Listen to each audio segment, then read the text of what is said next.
उद्योग निगम के अध्यक्ष के तौर पर सत्ता में भागीदारी तो मिल गई, लेकिन अब भी वे उपचुनाव में हार का दर्द भुला नहीं पाई है। ग्वालियर में एक निजी कार्यक्रम में उन्होंने ऐसा कुछ कह दिया जो राजनीतिक गलियारों में चर्चा का विषय बन गया। जरा देखिए ये खास खबर। पार्टी बदल रही ना, इसलिए हमें कोई नहीं हराता। उपचुनाव में हार के बाद भी केंद्रीय मंत्री ज्योतिरादित्य सिंधिया की समर्थक इमरती देवी को सत्ता में भागीदारी मिल गई। बीजेपी ने उन्हें राज्य लघु उद्योग निगम का अध्यक्ष बना दिया, लेकिन फिर भी वे उपचुनाव में हार का दर्द नहीं भुला पाई। ग्वालियर में एक निजी कार्यक्रम के दौरान बातों ही बातों में वे कह गईं, हमने पुरुषों से कई बार सीटें छीनी है, लेकिन हमने पार्टी बदल ली इसलिए, नहीं तो हमें कोई चुनाव नहीं हरा पाता। अबे तक विधायक रहे, अब बीच में हार गए। पार्टी बदल रही ना, इसलिए हमें कोई नहीं हराता। दरअसल इमरती देवी 2008 के बाद से लगातार चुनाव जीतती रहीं।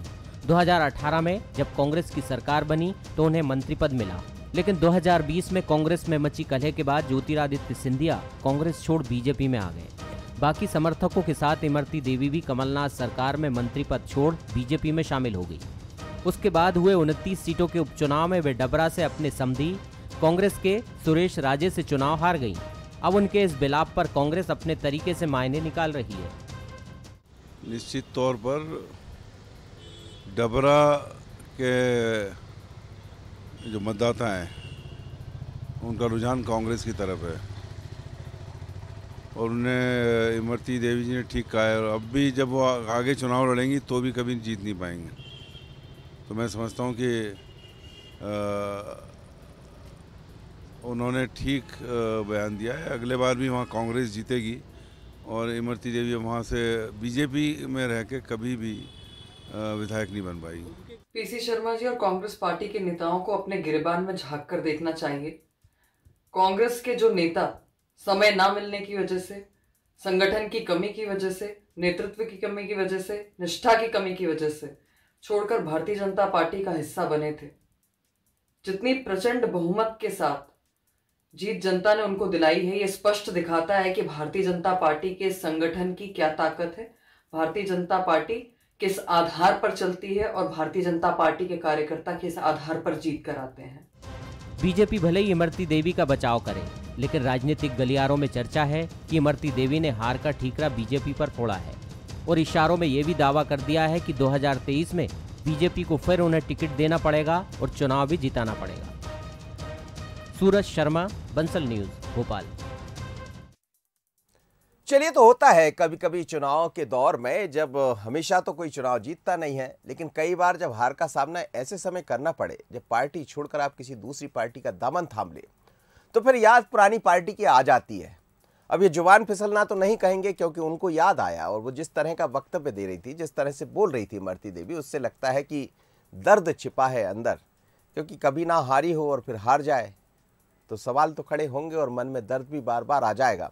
हालांकि भारतीय जनता पार्टी ने जिनसे जो वादे किए थे वो सबको सब कुछ मिल गया, लेकिन विधायकी नहीं मिली कुछ लोगों को जो हार गए। चलिए इसी मुद्दे को समझते हैं कि वो दर्द था या कुछ और। मेरे साथ जुड़ रहे हैं ब्रजगोपाल लोया, भारतीय जनता पार्टी के नेता है, फिरोज सिद्दीकी, प्रवक्ता कांग्रेस के, और देवदत्त दुबे जी हैं, वरिष्ठ पत्रकार। आप सभी मेहमानों का बहुत बहुत स्वागत है। ब्रजगोपाल जी, सब कुछ दे दिया पर दर्द नहीं जा रहा है। नहीं, देखिए, राजनीति में पद आना एक अलग बात है और जीत आना एक अलग बात। और चूंकि इमरती देवी जी 3 बार से लगातार वहां से चुनाव जीतती रही, तो कहीं ना कहीं हार का मलाल होता है। परंतु भारतीय जनता पार्टी ने उन्हें वो रुतबा, शान, वो सब का ध्यान रखा जो उन्हें मिलना चाहिए था, जिसकी वे हकदार। और ये होता है कि भारतीय जनता पार्टी में जब कोई व्यक्ति आता है तो निश्चित है कि उसे भारतीय जनता पार्टी, कभी ये कांग्रेस की तरह नहीं होता। हमारे यहाँ तो जो एक बार पार्टी ज्वाइन कर लेता है वो पार्टी का कार्यकर्ता हो जाता है, पार्टी का नेता हो जाता है, और उसके बाद भारतीय जनता पार्टी की मुख्य धारा से वो जुड़ता है, चला जाता है। और ये सच है कि कहीं ना कहीं हारने का मलाल होता है, और जो हार से सीखते हैं वही तो आगे जीतने के रास्ते पर जाते हैं। अगला चुनाव फिर लड़ेंगे और फिर जीतेंगे, क्योंकि हार से ही जीत का रास्ता खुलता है। और ये जो वो कहीं ऐसा कुछ तो नहीं सीख गई कि वापस चले जाए तो जीत जाएंगे कांग्रेस? नहीं नहीं, देखिए मनोज जी, आप भी समझ रहे हैं इस बात को कि वो कांग्रेस में जो उनका अपमान हो रहा था, कांग्रेस में जो उनकी सुनवाई नहीं हो रही थी, आपको याद होगा उनके कांग्रेस के समय के बयान कि उन्होंने क्या कहा था कि किसी अधिकारी को ट्रांसफर तो हम करवा नहीं सकते क्योंकि वो बिना पैसे के होते नहीं है और इसलिए उसे सस्पेंड करा दिया जाए। आपको याद होगा इमरती देवी जी जी, बहुत कुछ याद है उनके, तो बहुत सारे बयान याद। जी जी जी, तो ये जो बयान उनके आते थे, वो कांग्रेस पार्टी ने जब उनको अपमानित किया, लज्जित किया, उनके क्षेत्र में जो विकास के कार्य थे उनको रोकने का काम किया और इससे आहत होकर ही उन्होंने कांग्रेस पार्टी छोड़ी थी और क्षेत्र के विकास के लिए छोड़ी थी। और क्षेत्र के विकास की जो उनकी जिम्मेवारी थी वो आज भारतीय जनता पार्टी की जिम्मेदारी, और भारतीय जनता पार्टी उनके काम को आगे बढ़ाने का काम कर रही है। भले ही वे वहां से विधायक नहीं है, परंतु भारतीय जनता पार्टी के लिए वहां से विधायक भी है और सम्मानीय नेता भी हैं और आज मध्य प्रदेश में लघु उद्योग विकास निगम के अध्यक्ष। फिरोज सिद्दीकी जी, देखिए ऐसा है कि सौदेबाजी की जो राजनीति थी और जिस वजह से उन्होंने पार्टी को छोड़ा, कांग्रेस पार्टी को छोड़ा, उसका दर्द आज भी उनके दिल में है कि मैंने गलती की पार्टी को छोड़ के। क्योंकि होता ये है कि ज़्यादातर विधानसभाओं में या कहीं भी जो कांग्रेस का अपना बेस वोट था, वो कांग्रेस का बेस वोट उनके साथ रहता था।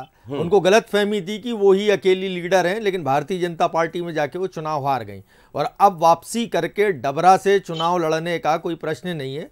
सुरेश राजे जी हमारे एक अच्छे विधायक हैं, जनता की सेवा कर रहे हैं और हमको उम्मीद है कि वो इसी तरह निरंतर 23 तक सेवा करते रहेंगे तो पार्टी उनको दोबारा मौका देगी।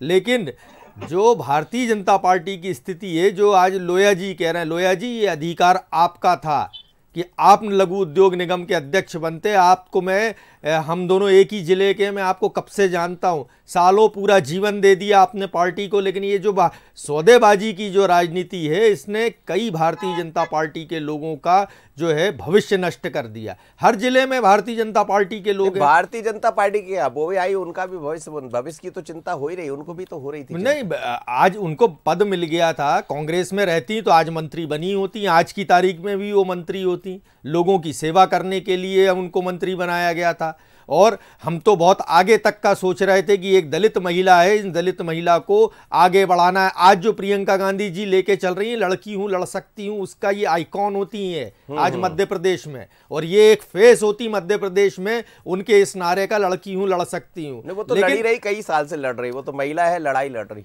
महिला लड़ाई नहीं लड़ रही, आप सिंधिया जी के साथ थी, पार्टी के प्रति वफादारी होती तो पार्टी में रहती। बहुत सारे लोग हैं, मुझे भी कई बार नाराजगी होती है, लोया जी को भी रहती है, पार्टी में नाराजगी सबको रहती है, नाराजगी परिवार है, परिवार में सबको नाराजगी होती है, लेकिन पार्टी नहीं छोड़ी जाती। अपनी पार्टी, अपने कार्यकर्ताओं का ख्याल रखा जाता है, लेकिन वो भी नहीं किया उन्होंने। तो अब जो नहीं किया, जो असल में उनको सम्मान नहीं मिल रहा, जो सिंधिया समर्थक और भारतीय जनता पार्टी में जो शिवराज महाराज और नाराज जो सत्ता संघर्ष भारतीय जनता पार्टी में चल रहा है, ये भारत उसकी एक वानगी है। चलिए, मैं समझता हूं देवदत्त दुबे जी सब कुछ तो दे दिया भारतीय जनता पार्टी ने, लेकिन विधायकी होती है, क्योंकि वो लगातार चुनाव जीती है, अच्छे मतों से भी जीती कई बार। अब विधायकी चली गई है तो दर्द ये अकेला इनके ही झलक रहा होगा या जितने हार गए सबके अंदर यही सब चल रहा होगा? देखिए मनोज जी, राजनीति में बहुत परिवर्तन आया है। पहले राजनीति सिद्धांतों, मूल्यों और निष्ठा के लिए पहचानी जाती थी, अब राजनीति सुविधा भोगी हो गई है और दल बदल तो अब पहले चरित्रहीनता जैसा माना जाता था, लेकिन अब दल बदल कोई मुद्दा नहीं बचा। कोई भी दल ने जब मौका मिला कोई कसर नहीं छोड़ी दल बदल कराने में।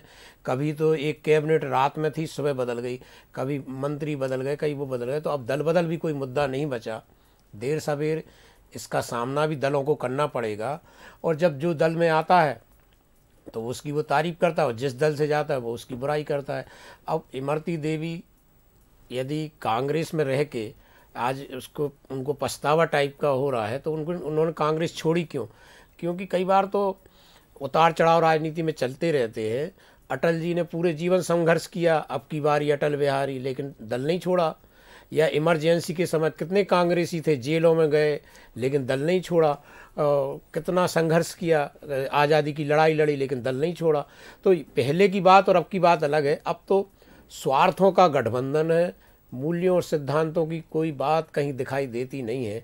अब तो हम कहाँ हमारा काम होगा, कहाँ नहीं होगा। और विधायक और सांसद तो ऐसा मंत्री बनना ऐसा एक वो लालच हो गया है कि एक लोभ हो गया, एक प्रतिष्ठा से जोड़ लिया है कि सब कुछ वही है, मरना जीना सब कुछ इसी पद के लिए है, बाकी जीवन हम राजनीति सेवा के लिए आए हैं, ये कहाँ गया। फिर सब लोग कहते हैं, कोई भी नेता से पूछो पार्टी मेरी माँ है, तो माँ को कोई इस कदर छोड़ता है क्या, जिस तरह से देश में दल बदल हो रहा है। तो इनकी कथनी और करनी में जो भेदता है वो दिखा रही है कि राजनीति में जो गिरावट आई, नेताओं की जो साख गिरी वो इसीलिए गिरी। आप मूल्यों पर अटक रहिए, आप अपने जीवन मूल्य तय करेंगे और जिस पार्टी में अधिकतम उन मूल्यों की रक्षा हो सके आप उसके साथ रहिए। आपको किसने कहा कि आप दल बदलें और फिर ऐसी परिस्थिति बने। ये तो हारने वाले के 10 बहाने होते हैं। जब जीतता है प्रत्याशी तो कहता है मैं अपनी दम पे जीता हूँ, मैंने ये काम किए, वो सेवा की, ये की। और जब हारता है तो कभी पार्टी को दोष, कभी कार्यकर्ताओं को दोष, कभी प्रबंधन को दोष, कभी मीडिया को दोष, मतलब तरह तरह के दोष देते हैं। तो ये दोष है। यदि सही नेता है तो वो तो हर परिस्थिति में, चाहे विपरीत लहर हो तब भी चुनाव जीते, अनुकूल परिस्थिति हो तब भी चुनाव जीते, इस दल से जीते, उस दल से जीते और निर्दलीय भी जीतने की क्षमता रखे, तब तो वो नेता है। कई लोग, आप सही कह रहे हैं, जो निर्दलीय रहकर भी जिन्होंने बड़ी दबंगता दिखाई है। उसका उदाहरण एक सिवनी है, जहाँ से विधायक है, वो कई बार निर्दलीय भी लड़े और कहते हैं कि जनता के बीच में जाकर बात करते हैं, जनता से पूछते हैं कि क्या हमें चुनाव लड़ना चाहिए, और फिर जनता कहती तो चुनाव लड़ते और चुनाव जीतते, किसी भी दल में चले जाए। ऐसे कई बहुत सारे उदाहरण मध्य प्रदेश। ब्रजगोपाल जी, ये जो राजनीतिक सिद्धांतों की बात हो रही है, सियासत में बहुत कुछ बदल रहा है और बदलते हुए परिवेश में हार जीत तो खैर सभी जगह दिखाई देती है, लेकिन ये हार या जिस तरह से उन्होंने कहा है मैडम ने, उससे ये तो लग रहा है कि कहीं दिल में कुछ तो चल रहा है, और चल रहा है तो फिर अब 22 से 23 की तरफ शुरुआत हो गई है। कमलनाथ जी लगातार मध्य प्रदेश में बने हुए हैं, तो हो सकता है कि डोरे भी डाले जा रहे हो। नहीं, देखिए मनोज जी, कमलनाथ जी और कांग्रेस पार्टी ये काम निरंतर करती है, परंतु जब तक आपके पास कोई कार्यक्रम नहीं होता, जब तक आपको एक मध्य प्रदेश के लिए काम करने के लिए कोई कार्यक्रम नहीं होता है, तब तक कोई आपसे आकर्षित नहीं होता है। अभी फिरोज भाई 2 बातें कह रहे हैं। एक तो उन्होंने कहा कि कांग्रेस का वोट बैंक था। यदि कांग्रेस का वोट बैंक होता तो 28 चुनाव में से 20 कांग्रेस नहीं हार जाती, वो 28 ही कांग्रेस के जीते हुए विधायकों की सीट थी, वहां कोई कांग्रेस नहीं जीत जाती। दूसरी बात, वो अभी कह रहे थे मेरी चिंता और खुद की चिंता व्यक्त कर रहे थे, तो फिरोज जी हमें ये समझना पड़ेगा कि जिन लोगों ने मध्य प्रदेश को बचाने के लिए अपनी विधानसभा की सदस्यता और मंत्रिमंडल का स्थान दोनों छोड़ दिए, उनका अभिनंदन करने की बात है। और आप एक बात समझ लीजिए, तो जनता के बीच संघर्ष करते भाई, पद लेके क्यों बैठ गए? ये तो सुविधा भोगी पद है, सरकारी पद। बात तो सुन लीजिए, दल बदल बहुत हुए इस देश में, पहली बार है मगर कि राज्य सरकार के मंत्रियों ने इस्तीफा देकर सरकार को गिराया है। इस पर बहुत गंभीर चिंतन की आवश्यकता थी, उसके बजाय आप उस पर गलत और अभद्र टिप्पणियां करते हैं, क्योंकि मंत्रीगण कभी भी सरकार छोड़कर नहीं जाते हैं। आपके मंत्रियों ने सरकार छोड़ी और उसका कारण था कमलनाथ जी का अहंकार, कि उनके पास अपने विधायकों और मंत्रियों के लिए समय नहीं था। और विधायक जिम्मेवार और वफादार होना चाहिए अपने क्षेत्र की जनता के लिए, अपने प्रदेश की जनता के लिए। किसी व्यक्ति के लिए वफादार होना वफादार होती, तो वो राजबंती का वो दोबारा विधायक बन जाती। ब्रजगोपाल जी, ये वफादारी तो उन्होंने निभा ली, अब वफादारी का, और वफादारी के बाद वफादारी की तो याद आ रही कि गड़बड़ कर दिया उन्होंने, वही तो कहा है। मैं एक बार सुनवाने का प्रयास करूंगा कि आखिर उन्होंने कहा क्या था। जी जी जी कहिए। कोई भी व्यक्ति अगर कोई कहीं उसको लगता है कि कहाँ उसकी कमी रह गई, उसको अभिव्यक्त करना भी, वो एक बहुत सामान्य और बहुत छोटे परिवार से आने वाली महिला हैं, और भारतीय जनता पार्टी ने उन्हें जो सम्मान दिया है वो अभूतपूर्व है। आप इस बात को भी समझ लीजिए कि हमने किसी के, भले ही वो कांग्रेस पार्टी से आए, भारतीय जनता पार्टी का कार्यकर्ता, परंतु ये मानता है कि मध्य प्रदेश को जहां हम ले जाना चाह रहे थे, वहां ले जाने के लिए जो समृद्ध मध्य प्रदेश है, उसके रास्ते में इन लोगों का जो सहयोग है वो बहुत महत्वपूर्ण है, ऐतिहासिक है, और मध्य प्रदेश की जनता हमेशा इनका आभारी रहेगी। चलिए मैं आगे बढ़ूंगा, उससे पहले जरा सुनते हैं कि जिस मुद्दे पर हम बात कर रहे हैं वो है क्या, ऐसा क्या कहा है इमरती देवी ने, एक बार फिर से समझ लेते हैं। ब्रजगोपाल जी भी कुछ कह रहे थे, वो भी सुन लें। जी, अबे तक विधायक रहे, अब बीच में हार गए, पार्टी बदल रही ना, इसलिए खातर हमें कोई नहीं हराता। अबे तक विधायक रहे, अब बीच में हार गए, पार्टी बदल रही ना, इसलिए खातर हमें। चलिए, वो कह रहे हैं कि अभी तक हम विधायक रहे, अब पार्टी बदल ली ना, इसलिए बड़ी सीधी सज्जन महिला है और ये बात सच है कि जनता के बीच की है, लेकिन कई बार हो जाती जी। फिरोज सिद्दीकी जी है तो वो बहुत सज्जन और उनकी सज्जनता झलकती भी है, बयान में भी बड़ी वैसा नहीं है, कोई चातुर्यता दिखाई नहीं दे रही कि उन्होंने उससे कहा, उन्होंने बड़े सहज अंदाज में कह दिया। अब लेकिन उसको आप मुद्दा बना रहे हैं। देखिए, अगर ये लोग जनता के लिए इन्होंने पार्टी छोड़ी थी तो जो 27 लाख किसानों का कर्जा माफ़ हुआ बाकी के किसानों का भी हो जाता। यही इसी बात को लेकर सिंधिया जी सड़क पर उतर रहे थे, तो ये सड़क पर तो उतरे नहीं, उल्टा पद के लिए ये इन्होंने रस्साकशी शुरू कर दी। कमलनाथ जी की सरकार 51,000 दे रही थी बच्चियों को कन्यादान योजना में, वो वापस 27,000 हो गई। ये तो महिलाएं हैं, महिलाओं के नाम पर इनको प्रतिनिधित्व मिला है, ये चाहती तो उसके लिए लड़ती। इनके पूरे विधायक जी और मंत्री और जितने लोग सिंधिया जी के साथ आए सब सत्ता में भागीदारी और भारतीय जनता पार्टी में खींचतान में लगे हैं। किसी भी व्यक्ति ने जनता की लड़ाई नहीं लड़ी, खुद महाराजा सिंधिया ने भी जनता की लड़ाई नहीं लड़ी। वो आते हैं, स्वागत तो बड़े बड़े कराते हैं, लेकिन जनता का सुध नहीं लेते। वो अतिथि विद्वानों को लेकर उन्होंने मुद्दा उठाया था, उनका ज्ञापन लेने से मना कर दिया। आज तो वो सड़कों पर है, चयनित शिक्षक वो बेचारे सड़कों पर हैं। करते ना आप उस काम को। एक चलती हुई सरकार आपने गिरवा दी और अब अपनी महत्वाकांक्षाओं को आप जो है लोगों के इस मत्थे मंड रहे हैं कि नहीं ये तो हमने जनता के लिए किया। तो अब तो लंबा समय हो गया, 2 साल, हमको देखना तो है, गिनाए तो कि वो जनता के लिए उन्होंने शिवराज सरकार पर क्या दबाव बनाया और क्या क्या काम करा। जी एक ऐसी भी चर्चा है, लेकिन ये गाहे बगाए ऐसे बयान आ जाते हैं सामने, या दिल का दर्द कहे या मर्म कहे, क्या ऐसे जो दर्द भरे लोग हैं इन पर निगाह है कांग्रेस की?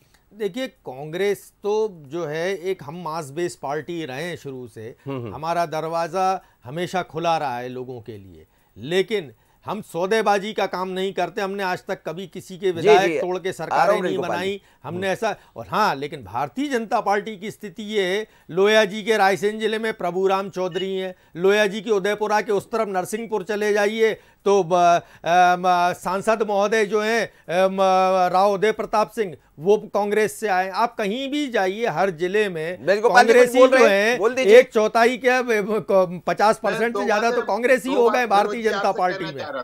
बोल दीजिए। दो बातें आपने कही, दोनों बातें फिरोज जी आपसे कहना चाहता हूं। आपकी सरकार की आप उपलब्धि बता रहे थे कि 51,000 बेटियों को देते थे, देते नहीं थे, कहते थे, और ये लखन घनघोरिया जी ने विधानसभा में स्वीकार किया कि हम पैसा नहीं दे पाए।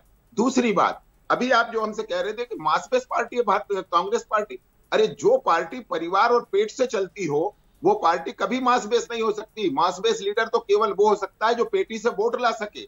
आपके यहाँ तो नेता पेट से पैदा होता है। तो जो जहां एक परिवार, तो क्या इमरती देवी मास बेस नहीं थी क्या? वो वोट नहीं ला पाई पेटी से? कहां ला पाए? देखिए ना आप, मैं वोट के मामले में तो 2018 में भी आप पीछे रहे, 2018 में भी आप पीछे रहे। केवल टेक्निकली आपकी सरकार थी, पब्लिकली आपकी गवर्नमेंट नहीं थी। 48,000 वोट साहब, जतारा सीट जो थी वो हमने जतारा सीट समझौते में छोड़ी थी, अन्यथा हमारे आपसे ज्यादा वोट होते। आप ये नहीं बताते कि आपके 6% से ज्यादा वोट कहां चला गया। आप ये नहीं बताते। आप सिंधिया जी और सिंधिया जी की पूरी सरकार जो है मिलके ये नहीं बताती। वो तो ये कहते हैं उनकी सरकार है। और रही बात पेट से नेता पैदा होने की, इस देश में 31 साल में कभी भी कोई प्रधानमंत्री नेहरू गांधी परिवार से नहीं हुआ। 3 बार हमारी सरकार रही कांग्रेस की। तो ऐसा नहीं है कि कांग्रेस, हाँ ये हम तय करते हैं कि हमारा नेता कौन होगा। राहुल गांधी हमारे नेता है, मैं कार्यकर्ता हूं, ये हमारा अधिकार है। चलिए, और नेता प्रतिपक्ष एक ही व्यक्ति रहेगा क्या? आज मध्य प्रदेश की स्थिति देखिए, केवल मैं लौट रहा हूं अभी रहता है भाई 4 टन में एक ही क्यों मुख्यमंत्री रहता है? आप इस बात का तो जवाब दो, क्यों रहता है 4 टन में एक ही मुख्यमंत्री?